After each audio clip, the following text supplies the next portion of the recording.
khaliif galaadh waxa uu jawaab ka bixiyey oo mas-uuliyiin xalay ka hadlay saxaafadda oo sheegay in wadahadaladii somalilan iyo khaatumo ay u dhaceen 24 bisha. somalilan wadahadallada naga dhaxeeya meel fiicanna waaba la soo gaarsiiyey.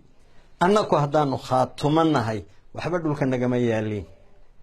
somalilaanta annagu war ay soo dirtay tv-ga kama dhagaysanayno.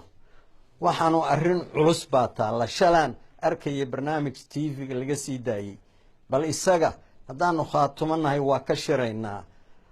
wax ayan ka muuqan dowladnimo, wax ayan ka muuqan odaynimo yaa meeshaa lagaga dhawaaqayay. waase ka jawaabaynaa, jawaab munaasibana waa siinaynaa.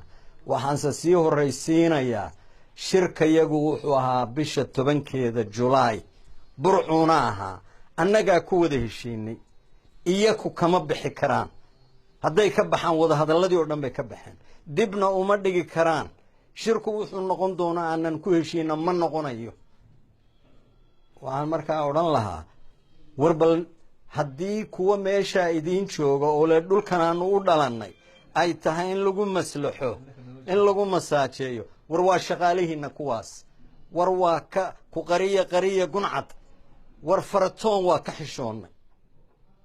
war fardi ahaan baan uga xishoonnay, wasiir ahaan baan uga xishoonnay oo wasiirka arrimaha gudaha yahay. war isagu waxaanu marba la soo taagan yahay khaatuma ma jirto, waa cali khaliif iyo afar. war isagu yuu haystaa, isaga siilaan yaa magacaabay, siilaan yuu mushahar ka qaataa, wuxuu watana ma naq.